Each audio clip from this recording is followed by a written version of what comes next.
Welcome है friends हमारे YouTube channel success अड्डा 91 में। फ्रेंड्स बहुत ही महत्वपूर्ण क्वेश्चन है जो कि आने वाली सभी परीक्षाओं के लिए वेरी वेरी इंपॉर्टेंट है। तो फ्रेंड्स बिल्कुल भी वीडियो को स्किप ना करें और पूरा वीडियो लास्ट तक देखें। फ्रेंड्स जितनी भी क्वेश्चन है सभी प्रीवियस ईयर में पूछे गए हैं और ये मोस्ट रिपीटेड क्वेश्चन है फ्रेंड्स। तो पढ़ें क्वेश्चन को और आंसर दें। निम्न में से कौन सी असेसमेंट फाइंडिंग पर नर्स निष्कर्ष निकाल सकती है कि मरीज हाइपोग्लाइसीमिया को एक्सपीरियंस कर रहा है। क्वेश्चन को पढ़ें फ्रेंड्स और आंसर दें।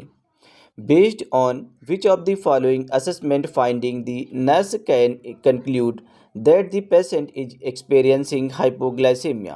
ऑप्शन आपकी स्क्रीन पर है फ्रेंड्स, गेस करें क्या होगा इसका राइट आंसर। पहले क्वेश्चन को अच्छे से पढ़ें तभी आंसर दें। निम्न में से कौन सी असेसमेंट फाइंडिंग पर नर्स निष्कर्ष निकाल सकती है कि मरीज हाइपोग्लाइसीमिया को एक्सपीरियंस कर रहा है। तो फ्रेंड्स यहाँ पे ऑप्शन ए आपका राइट होगा, diaphoresis and restlessness. Option A यहाँ पे आपका राइट होगा। चलिए फ्रेंड्स अब नेक्स्ट क्वेश्चन देखते हैं। क्वेश्चन नंबर यहाँ पे 2 है। पढ़ें क्वेश्चन नंबर 2 को और आंसर दें। बताएं क्या होगा इसका राइट आंसर। पहले क्वेश्चन नंबर 2 को अच्छे से पढ़ लें कि हाइपोग्लाइसेमिया के लक्षण प्रायः कितने से कम ब्लड ग्लूकोज का स्तर होने तक प्रकट नहीं होते हैं। बताएं फ्रेंड्स क्या होगा इसका right answer. Symptoms of hypoglycaemia usually do not appears until the blood glucose level falls below. बताएं फ्रेंड्स क्या होगा इसका राइट आंसर। पहले क्वेश्चन को अच्छे से पढ़ लें, समझ लें तभी आंसर दें और ज़्यादा से ज़्यादा आप कमेंट बॉक्स में भी आंसर दें। हाइपोग्लाइसीमिया के लक्षण प्रायः कितने से कम ब्लड ग्लूकोज का स्तर नहीं होने तक प्रकट नहीं होते हैं। तो फ्रेंड्स यहाँ पे ऑप्शन बी आपका राइट होगा, 50 to 60 मिलीग्राम प्रति डेसीलीटर। ऑप्शन बी यहाँ पे आपका राइट होगा, 50 to 60 मिलीग्राम प्रति डेसीलीटर। अब यहाँ पे आप एक्सप्लेन देख ले कि हाइपोग्लाइसीमिया के लक्षण ब्लड शुगर जो लेवल है आपका 60 मिलीग्राम प्रति डेसीलीटर से कम नहीं होने तक प्रकट नहीं होते हैं फ्रेंड्स। चलिए नेक्स्ट क्वेश्चन है क्वेश्चन नंबर 3। पढ़ें क्वेश्चन नंबर 3 को और आंसर दें फ्रेंड्स। बताएं क्या होगा इसका राइट आंसर। सिंपल क्वेश्चन है फ्रेंड्स, अभी मोस्ट रिपीटेड क्वेश्चन है। पढ़ें क्वेश्चन को और आंसर दें। इसकी बिल्कुल भी मत किया करें फ्रेंड्स, क्योंकि इससे बहुत ही ज़्यादा नुकसान होता है और आपका ही नुकसान होता है। ठीक है, आप स्किप करके देखेंगे तो इसमें आपका ही नुकसान होगा फ्रेंड्स, मेरा नहीं नुकसान होगा, क्योंकि हम तो पूरी मेहनत करते हैं आपको पढ़ाने के लिए। ठीक है, हम तो ज़्यादा से ज़्यादा मेहनत करते हैं कि इस तरह के क्वेश्चन लाएं ताकि आप लोगों का सिलेक्शन हो सके, आप लोगों का पेपर ज़्यादा से ज़्यादा आप पेपर अटेम्प्ट करके आएँ। ठीक है, अगर आप स्किप करके देखेंगे तो नुकसान आप ही का होगा। इसलिए हम हमेशा कहते हैं कि आप प्रैक्टिस करें, ज़्यादा से ज़्यादा प्रैक्टिस करें, क्योंकि प्रैक्टिस ही आपको परफेक्ट बनाती है। हाइपोग्लाइसीमिया के एक्यूट एपिसोड में मरीज को इमीडिएटली क्या देना चाहिए। बताएं फ्रेंड्स कि हाइपोग्लाइसीमिया के एक्यूट एपिसोड में मरीज को इमीडिएटली क्या देना चाहिए। What should be given to the patient immediately in an acute episode of hypoglycaemia. बताएं क्या होगा इसका राइट आंसर। ऑप्शन आपकी स्क्रीन पर है, गेस करें फ्रेंड्स। तो देखिए यहाँ पे ऑप्शन ए आपका राइट होगा, फास्ट एक्टिंग शुगर देना चाहिए, फास्ट एक्टिंग शुगर देना चाहिए। तो यहाँ पे एक्सप्लेन देखते हैं फ्रेंड्स कि हाइपोग्लाइसेमिक रिएक्शन के एक्यूट एपिसोड्स को तुरंत simple fast acting concentrated sugar जैसे कि फ्रूट जूस है, hot candy, table sugar, Honey आदि तथा ग्लूकोज के IM इंट्रामस्कुलर या फिर सबकुटेनियस इंजेक्शन व मरीज को अनकॉन्शियस हो तो, अगर मरीज अनकॉन्शियस है तो IV 50% डेक्सट्रोज से ट्रीट करते हैं फ्रेंड्स। ठीक है, देखिए फ्रेंड्स ज़्यादा से ज़्यादा आप एक्सप्लेन को पढ़ा करें, क्योंकि एक्सप्लेन पढ़ने से बहुत ही ज़्यादा फ़ायदा होता है। इससे ये होता है कि आपके जो दूसरे अदर क्वेश्चन होते हैं वो भी कंप्लीट हो जाते हैं। हाइपोग्लाइसेमिक रिएक्शन के एक्यूट एपिसोड को तुरंत simple fast acting concentrated sugar जैसे कि आपका फ्रूट जूस हो गया, हॉट कैंडी हो गया और टेबल शुगर, हनी हो गया आदि तथा ग्लूकागॉन के IM तथा SC इंजेक्शन व यदि मरीज अनकॉन्शियस हो तो IV 50% डेक्सट्रोज से ट्रीट करते हैं। चलिए नेक्स्ट क्वेश्चन है फ्रेंड्स, क्वेश्चन नंबर यहाँ पे 4 है। पढ़ें क्वेश्चन नंबर 4 को और आंसर दें। बताएं फ्रेंड्स क्या होगा इसका राइट आंसर, गेस करें। इंसुलिन थेरेपी ले रहे मरीज की मोस्ट कॉमन कॉम्प्लिकेशन होती है। बताएं क्या होगा इसका राइट आंसर। इंसुलिन थेरेपी ले रहे मरीज की मोस्ट कॉमन कॉम्प्लिकेशन क्या होगी। The most common complication of a patient taking insulin therapy is. Guess करें क्या होगा इसका राइट आंसर। ऑप्शन आपकी स्क्रीन पर है और सभी सिंपल क्वेश्चन है फ्रेंड्स, और कई बार पूछे गए क्वेश्चन है ये। इंसुलिन थेरेपी ले रहे मरीज की मोस्ट कॉमन कॉम्प्लिकेशन होती है, तो फ्रेंड्स यहाँ पे ऑप्शन बी आपके राइट होगा, हाइपोग्लाइसेमिया। ठीक है, ऑप्शन बी आपकी राइट है, हाइपोग्लाइसेमिया। चलिए यहाँ पे थोड़ा सा एक्सप्लेन देखते हैं कि हाइपोग्लाइसेमिया और लिपोडिस्ट्रोफी, हाइपोग्लाइसेमिया और लिपोडिस्ट्रोफी इंसुलिन थेरेपी की मोस्ट कॉमन कॉम्प्लिकेशन होती है। हाइपोग्लाइसेमिया और लिपोडिस्ट्रोफी इंसुलिन थेरेपी की मोस्ट कॉमन कॉम्प्लिकेशन होती है। अन्य कॉम्प्लिकेशन में हाइपोकैलेमिया और रीबाउंड हाइपरग्लाइसेमिया होती है फ्रेंड्स। अन्य कॉम्प्लिकेशन में हाइपोकैलेमिया और रीबाउंड में हाइपरकैल्सीमिया होती है। चलिए नेक्स्ट क्वेश्चन है क्वेश्चन नंबर 5। पढ़ें क्वेश्चन नंबर 5 को और आंसर दें फ्रेंड्स, क्या होगा इसका राइट आंसर। क्वेश्चन नंबर 5 को पहले अच्छे से पढ़ लें, उसके बाद ही आंसर दें। डायबिटिक कीटोएसिडोसिस, डायबिटिक कीटोएसिडोसिस से डायग्नोज्ड एक पेशेंट को आईवी इंसुलिन एडमिनिस्टर करते समय निम्न में से कौन से एडवर्स इफेक्ट के कॉम्बिनेशन को केयरफुली मॉनिटर करना चाहिए। बताएं क्या होगा इसका राइट आंसर फ्रेंड्स। पढ़ लें क्वेश्चन को अच्छे से फिर आंसर दें। A patient diagnosed with diabetic ketoacidosis was given an IV. Which of the following combination of adverse effects should be carefully monitored when administering insulin? बताएं फ्रेंड्स क्या होगा इसका राइट आंसर। क्वेश्चन को अच्छे से पढ़ें फिर आंसर दें। तो देखिए फ्रेंड्स यहाँ पे ऑप्शन बी आपका राइट होगा। ठीक है, hypokalaemia and hypoglycaemia, option B आपका राइट है। चलिए हम नेक्स्ट क्वेश्चन देखते हैं। क्वेश्चन नंबर यहाँ पे 6 है। पढ़ें क्वेश्चन नंबर 6 को और आंसर दें। बताएं क्या होगा इसका राइट आंसर फ्रेंड्स। कि डायबिटिक कोमा के मरीज के द्वारा एक्सपीरियंस्ड किए जाने वाले सिम्टम्स कौन से हैं। बताएं क्या होगा राइट इसका आंसर। गेस करें फ्रेंड्स, बहुत ही सिंपल क्वेश्चन है ये। The symptoms experienced by diabetic coma patient are, diabetic coma के मरीज द्वारा एक्सपीरियंस किए जाने वाले सिम्टम्स कौन से हैं। गेस करें फ्रेंड्स क्या होगा इसका राइट आंसर। बताएं, ऑप्शन आपकी स्क्रीन पर है फ्रेंड्स। तो देखिए यहाँ पे ऑप्शन ए फ्रेंड्स राइट होगा, स्वीटिंग, हंगर एंड ट्रेम्बलिंग। ठीक है, ऑप्शन ए यहाँ पे आपका राइट है। अब यहाँ पे आप एक्सप्लेन देख लें कि अत्यधिक कम और अत्यधिक अधिक, बहुत ज़्यादा कम और बहुत ज़्यादा अधिक ब्लड शुगर के कारण होने वाले कोमा को डायबिटिक कोमा कहा जाता है। अत्यधिक कम और अत्यधिक अधिक, बहुत ज़्यादा कम और बहुत ज़्यादा अधिक शुगर, जो ब्लड शुगर के कारण होने वाले जो कोमा होता है उसको डायबिटिक कोमा कहा जाता है फ्रेंड्स।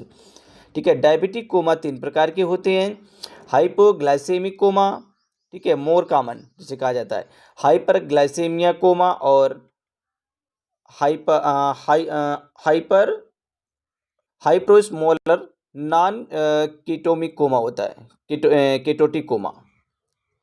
यहाँ पे ये जो डायबिटिक कोमा है फ्रेंड्स 3 प्रकार के होते हैं।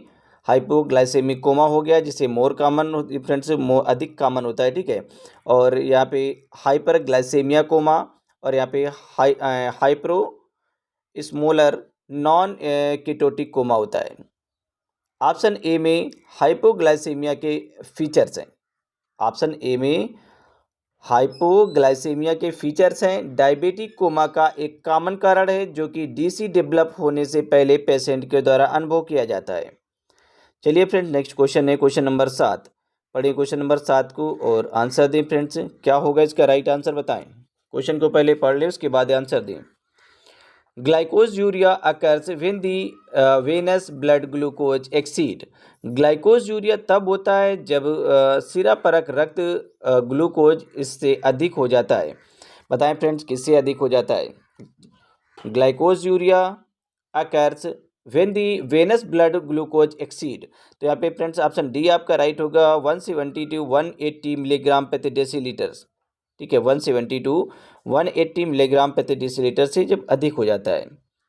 चलिए आप एक्सप्लेन देखते हैं कि यूरिन में ग्लूकोज की एबनॉर्मल अमाउंट का आना ग्लाइकोजुरिया कहलाता है। यूरिन में ग्लूकोज की असामान्य जो मात्रा होती है उसका आना ग्लाइकोजुरिया कहलाता है। यह तब होता है जब ब्लड ग्लूकोज का स्तर रेनल थ्रेशोल्ड अबाउट लगभग 180 मिलीग्राम प्रति डेसीलीटर ऑफ ब्लड से अधिक हो जाता है फ्रेंड्स। चलिए नेक्स्ट क्वेश्चन है फ्रेंड्स, क्वेश्चन नंबर 8 है। पढ़ें क्वेश्चन नंबर 8 को और आंसर दें फ्रेंड्स, बताएं क्या होगा इसका राइट आंसर। क्वेश्चन नंबर 8 को पहले पढ़ लें अच्छे से, फिर आंसर दें।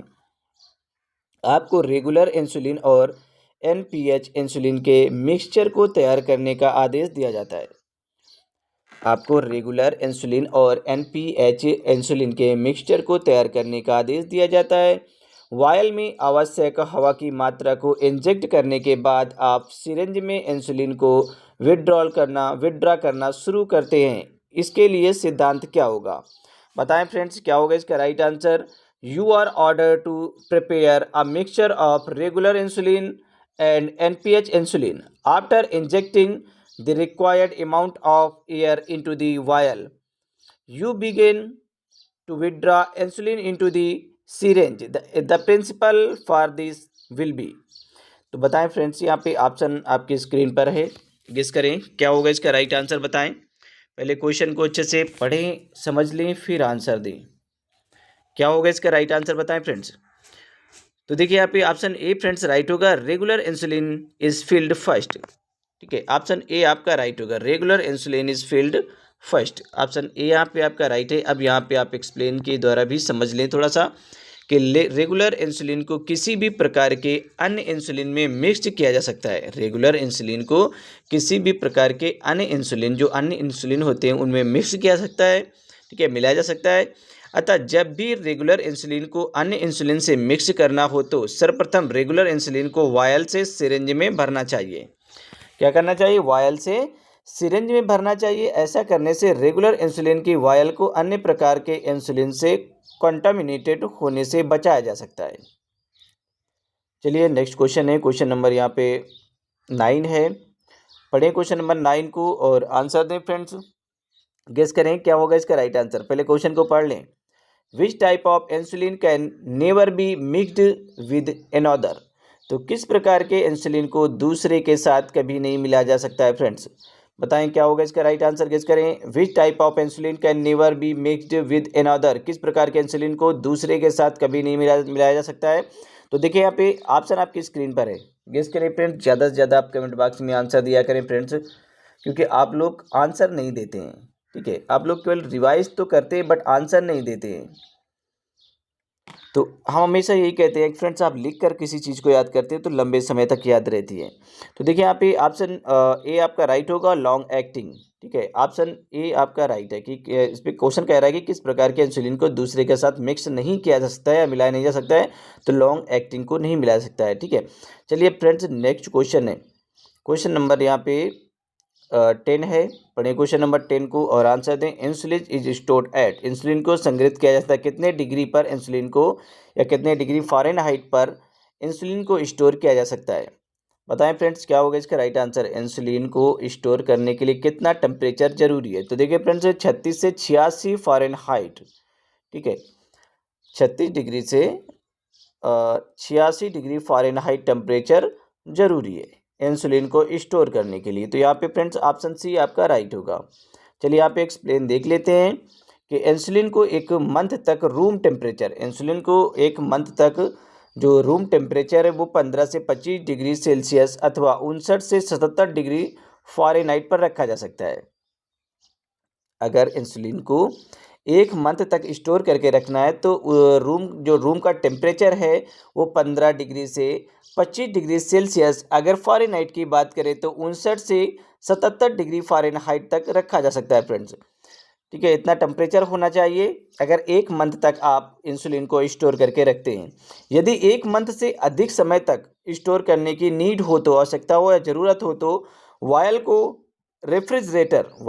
रेफ्रिजरेटर 2 से 8 डिग्री सेल्सियस मतलब सेंटीग्रेड। ठीक है, 2 से 8 डिग्री सेंटीग्रेड, अगर फ़ारेनहाइट की बात करें तो 36 से 46 डिग्री फ़ारेनहाइट। ठीक है, 36 से 46 डिग्री फ़ारेनहाइट। अब यहाँ पे फ्रेंड्स देखिए 36 से 46 डिग्री, ठीक है, और यहाँ पे फ्रेंड्स क्या है 86 है। ठीक है, तो इसमें क्या है, कन्फ्यूजन है। ठीक है, कन्फ्यूजन ये है कि यहाँ पे गलती से फ्रेंड्स जो 46 की जगह 86 लिख गया है। ठीक है, 36 टू यहाँ पे 46 डिग्री फ़ारेनहाइट है। ठीक है, ना कि यहाँ पे 86 है। तो यहाँ पे क्या होगा, ऑप्शन सी आपका राइट होगा, बट यहाँ पे 86 की जगह 36 से 46 डिग्री फ़ारेनहाइट। ठीक है, ये टेम्परेचर होगा फ्रेंड्स। ऑप्शन सी यहाँ पे आपका राइट है। ठीक है, बट यहाँ पे 46 है। ठीक है, यहाँ पे 46 है, तो ऑप्शन सी यहाँ पे फ्रेंड्स राइट है। अब यहाँ पे आप एक्सप्लेन देख लें कि इंसुलिन को 1 मंथ तक रूम टेम्परेचर, देखिए फ्रेंड्स अभी तो आपने पढ़ भी लिया है, देख भी लिया है, हालांकि अगर ना समझ में आता हो तो आप स्क्रीनशॉट ले लें। ठीक है, अगर मैंने बताया कि मोटा मोटा कि अगर 1 महीने तक आपको इंसुलिन को स्टोर करके रखना है तो आप 15 से 25 डिग्री सेल्सियस तक, या फिर अगर फ़ारेनहाइट पे अगर टेम्परेचर की बात करें तो 59 से 77 डिग्री सेल्सियस तक आप रख सकते हैं। अगर उससे अधिक आपको रखना है तो फ्रेंड्स जो वायल रेफ्रिजरेटर है, ठीक है, इसे 2 से 8 डिग्री सेल्सियस या सेंटीग्रेड तक गर्म करें। ठीक है, सॉरी गर्म करें कह रहे हैं, मतलब इतना टेम्परेचर होना चाहिए। ठीक है, उसका जो टेम्परेचर है 2 से मतलब ठंडा रखने के लिए, इससे ज़्यादा नहीं रखना चाहिए। अगर ज़्यादा समय तक आप रख रहे हैं तो उसका जो टेम्परेचर है वो 2 से 8 डिग्री सेल्सियस ही होना चाहिए। अगर फ़ारेनहाइट की बात करें तो 36 से 46 डिग्री होना चाहिए। चलिए आगे बढ़ते हैं फ्रेंड्स, नेक्स्ट क्वेश्चन देखते हैं। डायबिटिक के मरीज में कौन से आइटम को बार बार मॉनिटर करने की आवश्यकता होती है? बताएं फ्रेंड्स, क्या होगा इसका राइट आंसर। डायबिटिक जो डायबिटीज़ से मरीज ग्रसित हैं उनमें से कौन से आइटम को बार बार मॉनिटर करने की आवश्यकता होती है? Which item needs to be monitored frequently in an diabetic patient? Option आपकी स्क्रीन पर है फ्रेंड्स, गेस करें क्या होगा इसका राइट आंसर, बताएं। डायबिटीज के मरीज में कौन से आइटम को बार बार मॉनिटर करने की आवश्यकता होती है? तो यहाँ पे देखिए ऑप्शन आपकी स्क्रीन पर है फ्रेंड्स, तो ऑप्शन बी आपका राइट होगा। ब्लड ग्लूकोज को बार बार मॉनिटर करने की आवश्यकता होती है। चलिए आप एक्सप्लेन देखते हैं फ्रेंड्स कि डायबिटीज़ मरीज में चूंकि ब्लड ग्लूकोज के स्तर में अचानक परिवर्तन, ठीक है, फ्लक्चुएशन की संभावना अधिक होती है, क्योंकि यह एक कार्बोहाइड्रेट मेटाबॉलिक डिसऑर्डर है, जो कि इंसुलिन की कमी अथवा इंसुलिन के अप्रभावी होने के कारण होता है। अतः इस मरीज में ब्लड शुगर को बार बार मॉनिटर करना चाहिए फ्रेंड्स। चलिए फ्रेंड्स अब नेक्स्ट क्वेश्चन देखते हैं। क्वेश्चन नंबर यहाँ पे 12 है, पढ़ें क्वेश्चन नंबर 12 को और आंसर दे फ्रेंड्स। बताएं क्या होगा इसका right answer. In human body sebaceous gland not found in, मानव शरीर में वसामय ग्रंथि नहीं पाई जाती है। बताएं फ्रेंड्स कहाँ पे नहीं पाई जाती, वसामय ग्रंथि कहाँ पर नहीं पाई जाती? In human body sebaceous gland not found in. तो देखिए फ्रेंड्स ऑप्शन डी आपका राइट होगा, बोथ बी और सी। ठीक है, बी और C, palm of the hands और यहाँ पे आपका C B sole of the feet. ठीक है, इन दोनों में फ्रेंड्स सीबेसियस ग्लैंड्स नहीं पाई जाती, तो ऑप्शन डी आपका राइट होगा। ठीक है, वसा में जो ग्रंथियां होती नहीं पाई जाती हैं। चलिए यहाँ पे एक्सप्लेन देख लें कि मानव शरीर में पैरों के तलवे अर्थात सोल्स ऑफ फीट और हाथ की हथेलियों पाम ऑफ हैंड्स में सिबेसियस अर्थात ऑयली ग्लैंड्स अनुपस्थित होती हैं। क्या होती हैं? दोनों पर जो ऑयली ग्लैंड्स होती हैं वो अनुपस्थित होती नहीं पाई जाती, सोल ऑफ फीट्स पर और पाम ऑफ हैंड्स पर। ठीक है, इनमें ऑयली जो ग्रंथियाँ होती ग्लैंड्स होती हैं, ठीक है, वो क्या होती है? अनुपस्थित होती हैं। ठीक है, वसा में जो ग्रंथियाँ होती हैं वो अनुपस्थित होती हैं। इन भागों में केवल पसीने की ग्रंथियाँ स्वीट ग्लैंड ही पाई जाती हैं। ठीक है, इनमें क्या होता है? स्वीट ग्लैंड्स ही मौजूद होती है, केवल पसीने की ग्रंथियाँ पाई जाती हैं। पढ़ें क्वेश्चन को, क्वेश्चन नंबर 13 है, पढ़ें और आंसर दें फ्रेंड्स। क्या होगा इसका right answer? Is a cell that manufactures and stores the protein keratin. मतलब कि एक फ्रेंड्स कोशिका है जो प्रोटीन केराटिन का निर्माण और भंडारण करती है। ठीक है, एक कोशिका है जो प्रोटीन केराटिन का निर्माण और भंडारण करती है फ्रेंड्स, उसे क्या कहा जाएगा? बताएं क्या होगा इसका राइट आंसर। ऑप्शन आपकी स्क्रीन पर है। Is a cell that manufactured that store the protein keratin. तो यहाँ पे फ्रेंड्स केराटिनोसाइट्स होगा। ठीक है, ऑप्शन सी यहाँ पे आपका राइट होगा, केराटिनोसाइट्स। अब यहाँ पे आप एक्सप्लेन देख ले कि स्किन की एपिडर्मल सेल में लगभग 90% केराटिनोसाइट्स अर्थात हॉर्न लाइक होती है।